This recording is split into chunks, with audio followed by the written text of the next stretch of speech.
آج سے 40 برس پہلے میں نے جولار کی گاؤں کے اندر جنم لیا۔ میرے والد نے میرا نام موہن لال رکھا تھا۔ میرے بھائی کا بڑا بھائی عیاش اور خود غرض انسان تھا۔ میری ماں بہت حسین تھی اور میرا باپ بھی بہت زیادہ دولت مند تھا۔ اس کے پاس بہت سی زمینیں تھیں۔ میرے تایا نے بہت سی زمین اور 2-3 مکان جوا کھیلنے اور طوائف بازی میں اڑا دیے تھے۔ جب اس کے پاس کچھ نہ رہا تو اس نے ایک منصوبہ بنایا، ہمارے شہر کے پیشہ ور قاتلوں کی خدمت حاصل کری اور میرے باپ کو قتل کرا دیا۔ پھر میری ماں کو اس نے دھمکا کر سارے کاغذاتوں پہ دستخط لے لیے اور وہ میری ماں کو 2 مہینے تک یرغمال بنا کر اس کی عزت لوٹتا رہا۔ پھر ایک دن اس پر بدچلنی کا الزام لگا کر اسے گاؤں سے نکلوا دیا اور اس کو دھمکایا کہ اگر اس نے غلطی سے بھی دوبارہ اس گاؤں میں قدم رکھا تو اسے اور اس کے بیٹے دونوں کو قتل کروا دے گا۔ میری ماں مجھے لے کر اس گاؤں میں آ گئی، جہاں میرے پتا جی کے بچپن کے ایک دوست راج کمار رہتے تھے۔ اس مصیبت گھڑی میں انہوں نے میری ماں کا ساتھ دیا۔ وہ بہت اچھے اور مخلص اور عظیم انسان تھے۔ انہوں نے صحیح معنوں میں دوستی کا حق نبھایا۔ وہ ویسے بھی پورے گاؤں میں اپنی سادگی کی وجہ سے مشہور تھے۔ لوگوں نے ان کا نام سادھو چاچا رکھا ہوا تھا۔ ہمارے گاؤں میں گیتا رام کے نام سے ایک سالانہ میلہ لگایا جاتا تھا۔ دور دور سے وہاں ہندو اور سادھو میلے میں شرکت کے لیے آتے تھے۔ میں بھی سادھو چاچا کے ساتھ بچپن سے ہی اس میں جا رہا تھا۔ اس بار گیتا رام کے میلے میں صرف 2 دن باقی رہ گئے تھے۔ میرا تایا 3-4 پیشہ ور گنڈوں کے ساتھ ہمارے گھر آیا۔ اس بات کے باوجود کہ اس نے ہمارے ساتھ اچھا سلوک نہیں کیا تھا اور میری ماں کی بہت بے حرمتی کی تھی، پھر بھی ہم نے اس کی خاطر تواضع کی۔ ماں کی بے حرمتی کرنے کی ایک وجہ یہ تھی کہ میری ماں اور تایا نوجوانی میں دونوں ایک دوسرے سے پیار کرتے تھے۔ پھر ایک دن میری ماں نے گاؤں کی ایک شادی شدہ عورت کے ساتھ رنگرلیاں مناتے ہوئے دیکھ لیا تھا، تو اس نے شادی سے انکار کر دیا اور میرے پتا جی سے شادی کر لی۔ لیکن اس نے بڑے سخت لہجے میں میری ماں سے کہا کہ وہ اس وقت ساری جائیداد اس کے نام پہ لکھ دے۔ تایا نے ہمیں گاؤں سے نکلواتے وقت ماں سے خالی کاغذوں پہ انگوٹھے لے لیے تھے۔ دراصل وہ کاغذ اس سے کہیں گم ہو گئے تھے۔ اس نے 3 سادے کاغذ میری ماں کے سامنے رکھے اور کہا کہ اس کے اوپر انگوٹھے لگا دے۔ میری ماں جانتی تھی کہ میرا تایا بہت ظالم انسان ہے۔ ماں کو اس بات کا خوب اندیشہ تھا۔ ماں اس سے بہت زیادہ خوف کھاتی تھی کہ اگر انہوں نے اس کی بات نہ مانی تو وہ ظالم نہ تو صرف مجھے مارے گا بلکہ میرے بیٹے کو بھی مار دے گا، کیونکہ جب جائیداد اور دولت کے لالچ میں وہ اپنے سگے بھائی کو مار سکتا ہے پھر تو وہ کسی کو بھی مار سکتا ہے۔ چنانچہ اس طرح سے انہوں نے فوراً ہی کاغذوں پہ انگوٹھے لگا دیے۔ میری ماں کا خیال تھا کہ کاغذات پر دستخط کرنے کے بعد اس شیطان سے ہمیشہ کے لیے چھٹکارا مل جائے گا، مگر وہ کمینہ تو کچھ اور ہی منصوبے سے آیا تھا۔ اس نے جائیداد کے کاغذاتوں کو اپنے آدمیوں کو دیا اور ہاتھ کے ہاتھ گاؤں روانہ کرا دیا، لیکن وہ یہ کہہ کر رک گیا کہ اس کی طبیعت تھوڑی ٹھیک نہیں ہے، وہ رات کو رک کر صبح جائے گا۔ مجبوراً اسے ماں نے اور سادھو چاچا نے ٹھہرا لیا اور اس کی خاطر مدارت بھی کرنی پڑی۔ وہ گاؤں کے مشہور رسگلے لے کر آیا تھا جو اس نے ہم کو کھلا دیے۔ پھر وہ مٹھائی کھا کر ہم سب اپنے اپنے کمروں میں جا کر سو گئے۔ اگلی صبح میرے اوپر قیامت ٹوٹ پڑی تھی۔ میرے ظالم تایا نے رات کو میری ماں کے کمرے میں گھس کر نہ تو اس کی صرف عزت لوٹی بلکہ اس کو گلا گھونٹ کر مار دیا اور فرار ہو گیا۔ اس کے خلاف ہمیں کوئی ثبوت بھی نہ ملا کیونکہ وہ گاؤں میں رات کے اندھیرے میں آیا تھا اور صبح دن چڑھنے سے پہلے ہی چلا گیا۔ اس نے ہمیں جو مٹھائی کھلائی تھی اس میں بے ہوشی کی دوا ملائی ہوئی تھی۔ ثبوت نہ ملنے کی وجہ سے اس کے اوپر کوئی قانونی کارروائی بھی نہ ہو سکی۔ ماں کی موت میں برداشت نہ کر سکا۔ اس صدمے سے میں 2 دن تک آنسو بہاتا رہا۔ مجھے بے ہوشی کے دورے بھی پڑتے رہے۔ سادھو چاچا نے مجھے بہت سمجھایا، جو ہونا تھا وہ تو ہو چکا ہے، رونے دھونے سے کچھ فائدہ نہیں۔ سادھو چاچا کو بھی بہت زیادہ صدمہ لگا تھا کیونکہ انہیں میری ماں سے محبت ہو گئی تھی اور وہ شادی کرنے کے بارے میں سوچ رہے تھے۔ میری ماں بہت حسین تھی، اس میں بے پناہ کشش تھی۔ ایک گھر میں رہتے ہوئے بھی انہوں نے کبھی میری ماں کے اوپر بری نظر نہیں ڈالی۔ ان دونوں کی بڑی پوتر محبت تھی۔ ماں کی موت کے بعد سادھو چاچا کے سوا میرا اس دنیا میں کوئی نہیں تھا۔ انہوں نے میری ایسی دلجوئی کی اور خیال رکھا کہ چند برس بڑے سکون اور عافیت سے بیت گئے۔ میں نے جوانی کے دہلیز پر قدم رکھ لیا تھا۔ میں سادھو چاچا کے ہر کام میں ہاتھ بٹاتا تھا، ان کی مدد کرتا تھا، لیکن میں نے اپنے ماں باپ کی المناک موت کو بھلایا نہیں تھا۔ وقت گزرتے گزرتے کئی سال بھی لگے، لیکن اس گھاؤ کو بھر نہ سکے۔ جب کبھی بھی مجھے اس کا خیال آتا تو میرے سینے میں جیسے انتقام کی آگ بھڑک جاتی اور میری رگوں میں غصے سے خون دوڑنے لگتا۔ میرا دل کرتا کہ میں اسی وقت گاؤں جاؤں اور اپنے تایا کو موت کے گھاٹ اتار دوں۔ مجھے قانون اور گرفتاری کا کوئی خوف نہیں تھا، لیکن سادھو چاچا مجھے ہر بار محبت سے سمجھاتے اور میرا غصہ ٹھنڈا کر دیتے۔ وہ مجھ سے کہتے کہ ابھی انتقام لینے کا وقت نہیں ہے، کچھ دن صبر کر لو۔ گیتا رام میلے کے سلسلے میں سادھو چاچا کے معاملے میں کوئی فرق نہیں آیا۔ وہ اب بھی اس میلے کی سرگرمیوں میں مصروف رہتے اور بہت شوق سے یہ کام کرتے، لیکن اب مجھے میلوں سے کوئی دلچسپی نہیں تھی، لیکن پھر بھی میں ان کے کہنے پہ چلا جاتا۔ اس سال میلہ شروع ہونے میں کچھ ہی دن باقی رہ گئے تھے۔ میں نے موقع غنیمت جانا اور سادھو چاچا سے گاؤں جانے کی اجازت مانگ لی۔ انہوں نے میرے بے حد اصرار پر میرے تایا کا پتہ بتا دیا اور مجھ سے وچن لیا کہ میں ان سے صرف مل کر آؤں گا اور ان سے انتقام لینے کی کوشش نہیں کروں گا۔ وہ میلہ میرے گاؤں سے جو جزیرے سی جگہ ہے اس پر لگتا تھا، اس لیے میں کبھی تایا کا گھر نہیں دیکھ پایا۔ انہوں نے مجھے تایا کے مکان کی نشانی بھی بتا دی، ایسے میں گھر جا کر تایا کے گھر کا معلوم کرنا کوئی مشکل نہ تھا، اور ویسے بھی وہ میرا گاؤں ہی تھا اور میں وہیں تو پیدا ہوا تھا، لیکن ابھی وہ میرے لیے اجنبی تھا۔ میں نے سوچا ہوا تھا کہ ایک مرتبہ گاؤں جاؤں گا اور وہاں کے حالات کا جائزہ لوں گا، تایا کی مصروفیات کا معلوم کروں گا اور پھر ایک اچھا سا منصوبہ بنا کر قانون سے ہاتھ بچا کر اس کو قتل کروں گا۔ سادھو چاچا بھی یہ بات چاہتے تھے کہ میرے تایا سے میرے ماں باپ کی موت کا بدلہ لیا جائے۔ وہ اس بات کے قائل تھے کہ سانپ بھی مر جائے اور لاٹھی بھی نہ ٹوٹے۔ دوسرے دن سویرے میں نے کچھ ضرورت کا سامان لیا اور شیرنی پر روانہ ہو گیا۔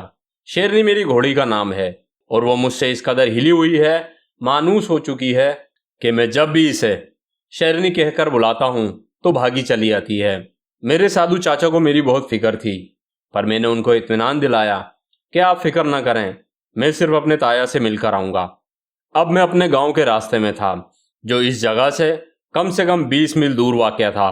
میں بچپن میں اس گاؤں کبھی بھی خشکی کے راستے سے نہیں آیا تھا۔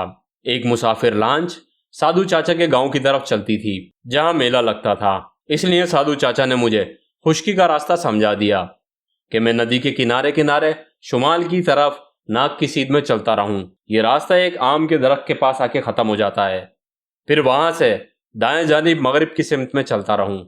میرا گاؤں وہاں سے 1.5 میل کے فاصلے پر ہے۔ موہن لال نے اپنی اتنی کہانی سنائی تھی کہ اچانک اس کا چہرہ غائب ہو گیا۔ اگلے ہی لمحے مجھے اس کی وجہ پتہ چل گئی۔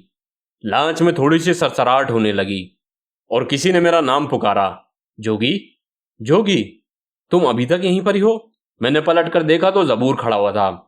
میں نے اس سے کہا، یار میں تھک گیا ہوں، اسی لیے میں یہیں آرام کر رہا ہوں۔ میں نے زبور سے پوچھا، تم یہاں کیا کر رہے ہو؟ یار میں قبرستان میں کھرپی بھول گیا تھا، وہ لینے آیا تو ادھر نکل آیا۔ کیا تم گھر چل رہے ہو؟ زبور نے مجھ سے پوچھا۔ نہیں، تم جاؤ، میرے پیر ابھی بھی بہت درد کر رہے ہیں، میں تھوڑی دیر بعد چلا جاؤں گا۔ میں نے اس کو بہانہ بنا دیا اور زبور چند ہی لمحوں میں چلا گیا۔ اس کے جاتے ہی موہن لال کی کھوپڑی دوبارہ زندہ ہو گئی۔ میں نے اس کو بتایا، وہ میرا دوست تھا، بچپن کا اور بہت ہی عزیز دوست ہے۔ تم اسے دیکھ کر غائب کیوں ہو گئے تھے؟ اس لیے کہ میں تمہارے علاوہ کسی اور کو اس راز میں شریک نہیں کر سکتا، اس نے جواب دیا۔ پھر اس نے کہانی دوبارہ شروع کری۔ ہاں، تمہیں کیا بتا رہا تھا؟ جب میں ایک لمبا سفر کر گاؤں پہنچا تو کافی تھک چکا تھا۔ تھوڑی دیر سستانے کے خیال سے میں نے ایک نیم کے درخت کے نیچے پڑاؤ ڈال لیا اور کچھ دیر سستا کر دوبارہ چلنے کا ارادہ کیا۔ تھوڑی دیر میں وہاں سے ایک آدمی گزرا۔ میں نے اس سے اپنے تایا کا پتہ پوچھا تو اس نے مجھے اپنے ہمراہ لے لیا۔ پھر اس نے مجھے بتایا کہ اسی راستے پہ چلتے رہو، ایک بہت بڑا خوبصورت عالیشان مکان نظر آئے گا، بس اسی مکان کے آگے رک جانا۔ میں نے سنا ہے کہ وہ مکان پہلے کسی اور آدمی کا تھا، اس کے مرنے کے بعد اس کے بھائی نے یہ مکان لے لیا ہے۔ میری آنکھیں شرم سے جھک گئیں۔ تھوڑا ہی آگے چلنے کے بعد حویلی نما تھا۔ اس حویلی کو دیکھتے ہی میرے سینے میں ایک انتقام کی آگ بھڑک اٹھی۔ میرا دل نفرت سے بوجھل ہو رہا تھا۔ میرا تایا جو قاتل اور لٹیرا تھا، اس نے میرے ماں باپ کو مار کر ان کی جائیداد کو ہتھیا لیا ہے۔ اب یہ کمینہ عیاشیاں کر رہا ہے۔ اس جائیداد پر قانونی طور پر صرف اور صرف میرا حق ہے، مجھے یہ حق خود سے حاصل کرنا ہوگا۔ یہ کس قدر دکھ کی بات ہے کہ میں ایک وسیع جائیداد کا مالک ہونے کے باوجود ایک غربت کی زندگی گزار رہا ہوں۔ میرے دل میں نفرت اور انتقام کے جذبے پھوٹ رہے تھے۔ پھر اچانک مجھے سادھو چاچا کی بات یاد آئی اور میں نے اپنے آپ کو حوصلہ دے کے اپنے آپ کو سنبھال لیا۔ میں نے دروازے پہ دستخط دینے کی نیت سے ہاتھ بڑھایا تو اچانک سے دروازہ کھل گیا اور اندر سے ایک بہت خوبصورت اور حسین لڑکی نکل کر باہر کھڑی ہو گئی۔ وہ شاید کہیں جانے کے غرض سے نکلی تھی۔ مجھے دیکھ کر ایک دم رک گئی۔ میں نے اپنی زندگی میں اس قدر حسین اور خوبصورت لڑکی نہیں دیکھی تھی۔ اس کے حسن کا جادو جیسے مجھ پر چل رہا تھا۔ میں اس کا منہ تکے جا رہا تھا جیسے دنیا کا کوئی عجوبہ دیکھ رہا ہوں۔ شرم سے اس کا چہرہ سرخ ہو رہا تھا اور وہ اور بھی زیادہ حسین لگنے لگی۔ کچھ ہی لمحوں میں نے اس کی حسین آنکھوں میں اپنے آپ میں پسندیدگی محسوس کی۔ مجھے اس کے شرمانے سے لگا کہ یہ میری ذات سے بے حد متاثر ہو رہی ہے۔ اس نے جھجکتی ہوئی آواز میں مجھ سے پوچھا، آپ کو کس سے ملنا ہے؟ ایک لمحے کے 1000ویں حصے میں نے سوچا اس سے کہوں کہ میں آپ سے ملنے آیا ہوں۔ میں بھول گیا ہوں کہ میں کس سے ملنے آیا ہوں۔ میں تو آپ کو دیکھ کے اپنے آپ کو ہی بھول گیا ہوں۔ پر میں نے ایسا کچھ نہیں کہا۔ میں نے کہا میرا نام موہن لال ہے اور میں اپنے تایا سیتا جیت رائے سے ملنے آیا ہوں، میں نے جواب دیا۔ میرا نام سنتے ہی اس کے چہرے پر چھایا ہوا اضطراب اور گہرا ہو گیا۔ اس نے مجھے چونک کے غور سے دیکھا۔ اس کے ہونٹ جیسے مجھ سے کچھ کہنا چاہ رہے تھے پر اس نے کچھ نہیں کہا۔ وہ 1 منٹ کا کہہ کر تیزی سے اندر کی طرف چلی گئی۔ ارے میری بات تو سنو۔ میں نے اتنا کہنے کی کوشش کری پر سننے سے پہلے ہی وہ میری نظروں سے گم ہو گئی۔ اب میں دروازے پہ کھڑا تھا۔ میں اس سے یہ کہنا چاہ رہا تھا کہ آپ نے میرا نام تو پوچھ لیا، آپ نے اپنا نام تو مجھے بتایا نہیں۔ مجھے معلوم نہیں تھا کہ وہ کون ہے اور اس گھر سے اس کا کیا تعلق ہے۔ کہیں وہ اس گھر میں کسی سے ملنے تو نہیں آئی تھی؟ میں اس لیے بھی اس کے بارے میں جاننا چاہتا تھا کہ اس کی منموہی صورت میرے دل پر قیامت ڈھا رہی تھی۔ اور پھر میں نے اس کے بارے میں ایک پل میں ہی بہت کچھ سوچ لیا تھا۔ تھوڑی ہی دیر میں وہ واپس آ گئی اور اس نے کہا میرا نام آشا دیوی ہے اور اپنا نام بتا کر مکان کے اندر لے چلی۔ سامنے سے ایک بوڑھا سا شخص آ رہا تھا۔ اس کے حلیے سے وہ مجھے ملازم لگ رہا تھا۔ اندر جا کے الٹے ہاتھ پہ ایک دروازہ اس نے میرے لیے کھولا۔ پھر اس نے مجھے کہا مالک آتے ہوں گے، آپ ادھر انتظار فرما لیں۔ اس بوڑھے ملازم کے جانے کے بعد میں اس کمرے کا جائزہ لینے لگا۔ ایک کمرے کی دیوار کے ساتھ ایک بہت بڑی سی چرپائی رکھی ہوئی تھی۔ چرپائی کے سامنے 4 لکڑی کی کرسیاں رکھی ہوئی تھی۔ میں ان میں سے ایک کرسی پر بیٹھ گیا۔ میں اپنے تایا کا انتظار کرنے لگا۔ میرا خیال تھا کہ چند ہی لمحوں میں وہ آ جائے گا۔ میں اس کی ایک جھلک دیکھنے کے لیے بہت بےتاب ہو رہا تھا۔ کوئی 10-15 منٹ کے بعد میرے سامنے والے کمرے کا دروازہ کھلتا ہے۔ یہ وہی دروازہ تھا جس سے میں اندر آیا تھا۔ ایک مکار شخص کمرے میں داخل ہوا جس کے چہرے سے خباثت ٹپک رہی تھی۔ اس نے مجھے شک کی نگاہوں سے گھورا اور کہا کیا تم میرے بھتیجے موہن لال ہو؟ اس کا لہجہ بالکل سخت تھا۔ اس کا چہرہ ہر قسم کے جذبات سے عاری تھا۔ جی ہاں، میں موہن لال ہوں، میں نے بھی ایک دم جواب دیا۔ تم یہاں کیوں اور کس لیے آئے ہو؟ وہ ایک دم سے غراتا ہوا بولا، تم سے کس نے کہا یہاں آنے کے لیے؟ میں اپنے پتا جی کی دولت اور جائیداد لینے آیا ہوں جو آپ نے ناجائز طریقے سے قبضہ کی ہوئی ہے۔ میں نے بغیر کسی خوف اور جھجک کے صاف صاف کہہ دیا۔ میرا ارادہ تو یہ بات کرنے کا نہیں تھا پر اس کے اس رویے سے میں نے ڈائریکٹ اپنا پیغام اس تک پہنچا دیا۔ اس نے میری بات سنی اور ایک دم گہری سانس لیتے ہوئے کہنے لگا، کیونکہ تم دور دراز کے سفر سے آئے ہو اور بے حد تھکے ہوئے ہو، آرام کر لو۔ ان باتوں کے لیے بہت سا وقت پڑا ہے۔ جس چیز کی بھی ضرورت ہو بلا تکلیف مانگ لینا، یہ تمہارا ہی گھر ہے۔ میں نے چونک کر اپنے تایا کی طرف دیکھا۔ اس کے پاس یہ محبت کے جملے کہاں سے آ گئے تھے؟ اس کو میرا ایک دم خیال کیسے ہو گیا تھا؟ میں تو اس کی جان کا دشمن تھا اور یہ میری جان کا دشمن ہے، تو اچانک یہ میٹھی میٹھی باتیں کیسے؟ مجھے اندازہ ہوا کہ جیسے یہ مجھے بچہ سمجھ رہا ہے۔ میں کوئی بچہ نہیں تھا جو اس کی میٹھی میٹھی باتوں میں آ جاتا۔ میں اس کی بات کا جواب دینا چاہتا تھا کہ تایا میرے جواب کا انتظار کیے بغیر ہی دروازہ بند کر کے چلا گیا۔ وہ جس دروازے سے آیا تھا اسی دروازے سے واپس چلا گیا۔ میرے کچھ سمجھ میں نہیں آیا۔ مجھے تو یہ توقع تھی کہ جائیداد کا نام سن کر وہ مجھے دھکے دے دے کے گھر سے باہر نکال دے گا۔ میں چونکہ بے حد تھکا ہوا تھا اسی لیے میں نے جوتے اتار کر چرپائی پر آرام کرنے کا فیصلہ کیا۔ کچھ دیر تک کروٹیں بدلنے کے بعد میں نیند کی آغوش میں چلا گیا۔ مجھے خبر ہی نہیں تھی کہ میں کہاں تھا۔ معلوم ہی نہیں میں کتنی دیر سوتا رہا۔ میں نے گہری نیند میں محسوس کیا کہ کوئی میرے کندھے کو پکڑ کر زور زور سے ہلا رہا ہے۔ میں نے اپنے نتنوں میں سوندھی سوندھی سی خوشبو محسوس کی۔ گرم سانسوں کی فراخت میرے چہرے کو چھو رہی تھی۔ میں نے چند ہی لمحوں میں اپنی آنکھیں کھولیں۔ میں نے دیکھا کہ آشا میرے چہرے پر جھکی ہوئی ہے۔ اس کے چہرے پر میرے لیے فکر مندی اور آنکھوں میں جیسے پریشانی جھانک رہی تھی۔ اپنے چہرے کے اتنے قریب دیکھ کر میں اس کا مطلب یہی لے رہا تھا، اسے اپنی آغوش میں لے کر اس کے ہونٹوں میں اپنے ہونٹ پھنسا دیتا۔ مجھے بیدار دیکھ کر وہ فوراً سیدھی کھڑی ہو گئی۔ کیا بات ہے آشا دیوی، خیریت تو ہے؟ میں نے اٹھتے ہوئے اس سے پوچھا۔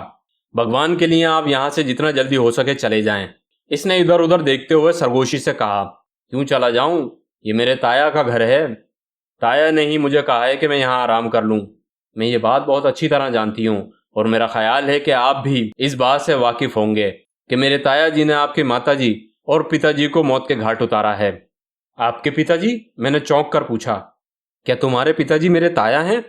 اس نے سر ہلاتے ہوئے کہا، جی ہاں۔ اس نے ایک مجرم کی طرح سر جھکا لیا۔ اس کے حسین چہرے پر ندامت تھی۔ اوہ، تو یہ بات ہے۔ میرے منہ سے بے ساختہ نکلا۔ آپ کو اس بات کا اندیشہ لاحق ہے کہ آپ کے پتا جی نے میرے ماتا جی کے ساتھ جو سلوک کیا ہے، کہیں میں بھی آپ کے ساتھ ایسا نہ کروں۔ میں اپنے پتا جی کو بہت اچھی طرح جانتی ہوں۔ وہ آپ کے ساتھ کوئی رعایت نہیں برتیں گے۔ وہ بہت ظالم آدمی ہیں۔ مگر کیوں؟ آخر کیوں آپ کو میرے سے اتنی ہمدردی ہونے لگ گئی؟ آپ کو تو خوش ہونا چاہیے کہ میں وہ واحد شخص ہوں جو آپ لوگوں کا عیش و آرام حرام کر سکتا ہوں۔ آپ کے پتا جی کو اس دنیا سے رخصت کر کے، اور آپ کو بھی یہ خطرہ لاحق رہے گا کہ ساری جائیداد اور دولت چھین لی جائے گی، آپ کا عیش و آرام چھین لیا جائے گا۔ آپ کی ان باتوں سے مجھے یہ اندازہ ہو رہا ہے کہ آپ اس قدر ذہین اور ہوشیار نہیں ہیں۔ مجھے لگتا ہے کہ آپ کو مخلص انسانوں کی ابھی خبر نہیں ہے۔ اگر آپ کی زندگی مجھے عزیز نہ ہوتی تو خود اپنے لیے خطرہ مول لے کر میں آپ کو یہاں سے جانے کا مشورہ دینے کے بجائے اپنی میٹھی میٹھی باتوں میں اور حسن کے جال میں پھنسا لیتی اور یہاں پر آپ کو کوئی اور دن ٹھہرنے کا کہتی۔ وہ غصے میں اپنی باتیں کہے جا رہی تھی۔ پھر وہ ایک دم رکی اور گہری سانسیں لے کر اپنے سینے پہ ہاتھ رکھ کر اپنے جذباتوں کو قابو میں رکھتے ہوئے بولی، مگر میرا یہ خیال ہے کہ اس بدگمانی میں آپ کا اتنا زیادہ قصور بھی نہیں ہے۔ ظاہر ہے کہ آپ ایک ظالم باپ کی بیٹی سے کوئی اچھے کی توقع نہیں رکھ سکتے۔ میں معذرت چاہتی ہوں، میں تھوڑی دیر کے لیے آپ کی باتوں سے غصے میں آ گئی تھی، مگر موہن لال، یہ ایک حقیقت ہے کہ آج آپ تک جو بھی زندگی جی رہے ہیں، میرا اس کے اندر بہت بڑا کردار ہے۔ وقت بہت کم ہے، ایک ایک لمحہ بہت قیمتی ہے۔ میں زیادہ تفصیل سے آپ کو بتا نہیں سکتی، لیکن آپ کی بدگمانی دور کرنے کے لیے کچھ حالات بیان کرنا ضرور سمجھتی ہوں۔ جس وقت آپ کے پتا جی کو قتل کیا گیا، اس وقت میں بہت چھوٹی تھی۔ پھر آپ لوگوں کے یہاں سے جانے کے بعد یہ خبر سنی کہ آپ کی ماتا جی کو بھی قتل کر دیا گیا ہے۔ تب بھی میرے بچپن کے سادہ اور معصوم ذہن میں ایک افسوس کے علاوہ کوئی دوسرا خیال نہیں آیا۔ لیکن اب سے چند برس قبل، جب میری عمر 13-14 برس کی تھی، مجھ پر پہلی بار اس راز کا انکشاف ہوا کہ میرے چاچا اور میری چاچی کو قتل کرنے والا میرا ظالم باپ ہے۔ وہ ایک چاندنی رات تھی۔ میں اور میری بہت ساری سہیلیوں نے چاندنی رات میں کھیتوں سے گنے توڑنے کا ارادہ کیا تھا۔ پتا جی رات کو مجھے باہر جانے کی اجازت بہت کم دیتے ہیں۔ میں ان سے اجازت لینے کے لیے بیٹھک کی طرف بڑھ رہی تھی۔ اس کمرے کا دروازہ تھوڑا سا کھلا ہوا تھا۔ میں اس کی دہلیز پر پہنچی تو مجھے کسی کی بات کرنے کی آواز آنے لگی۔ پتا جی اپنے ہمراز دوست گنیش سے باتیں کر رہے تھے، جو ایک جرائم پیشہ شخص ہے۔ ان دونوں کی باہمی گفتگو سے مجھے یہ بات واضح ہو گئی کہ چچا اور چچی کو قتل کرنے والا وہی محترم انسان ہے جسے میں اپنا ہیرو مانتی تھی۔ غصے اور شرم سے میری گردن جھک گئی۔ میرے پتا جی نے نہ صرف آپ کی ماتا جی کی عزت لوٹی بلکہ اسے قتل بھی کر دیا۔ میں نے سہیلیوں سے بہانہ کر دیا کہ میری آج طبیعت خراب ہے، میں آج تمہارے ساتھ نہیں جاؤں گی۔ اس رات مجھے نیند نہیں آئی، میں کروٹیں بدل بدل کر روتی رہی۔ مجھے اس بات کا غم بہت ستا رہا تھا کہ میرا باپ 2 انسانوں کا قاتل ہے، ایک درندہ انسان ہے۔ اس نے میری چچی کو یرغمال بنا کر بار بار اس کی بے حرمتی کی۔ مجھے خود اپنی ذات سے نفرت ہونے لگی۔ اس رات میں سو نہیں سکی، اس لیے دن چڑھتے ہوئے میں سوتی رہی۔ میں حسب معمول بیدار ہوئی تو پتا جی میرے کمرے میں میری طبیعت پوچھنے آئے۔ میں اس وقت غصے میں بھری پڑی تھی۔ جب انہوں نے میری خیریت دریافت کی تو میرے جذبات پھوٹ پڑے۔ وہ میری زبانی اپنے گناہوں کی باتیں سن کر پریشان ہو گئے۔ میں نے ان سے بار بار پوچھنے کی کوشش کری کہ انہوں نے ایسا کیوں کیا۔ وہ مجھے بار بار ٹالنے لگے۔ جب ان کے پاس کوئی جواب نہیں آیا تو انہوں نے کہا کہ میں نے انتقام کے جنون میں یہ حرکت کی ہے۔ جب وہ کسی کام سے بیسن بن کے چٹا گاؤں گئے تھے تب پیچھے سے چاچا نے میری ماں کو حیوانیت کا نشانہ بنایا تھا۔ میں جب واپس آیا تو تمہاری ماں نے سارا قصہ سنایا۔ میں نے اسی لیے تمہاری چاچا کو قتل کر دیا اور چاچی کی بھی عزت لوٹ کر اس کو قتل کر دیا، کیونکہ تمہاری ماں نے تمہارے چاچا کا ساتھ دیا تھا۔ وہ تمہاری ماں سے بہت جلتی تھی، اسی نے ہی یہ کام کروایا تھا۔ دوستو، اگر آپ کو یہ ویڈیو پسند آئی ہے تو ویڈیو کو لائک کریں اور چینل کو سبسکرائب کریں۔ شکریہ۔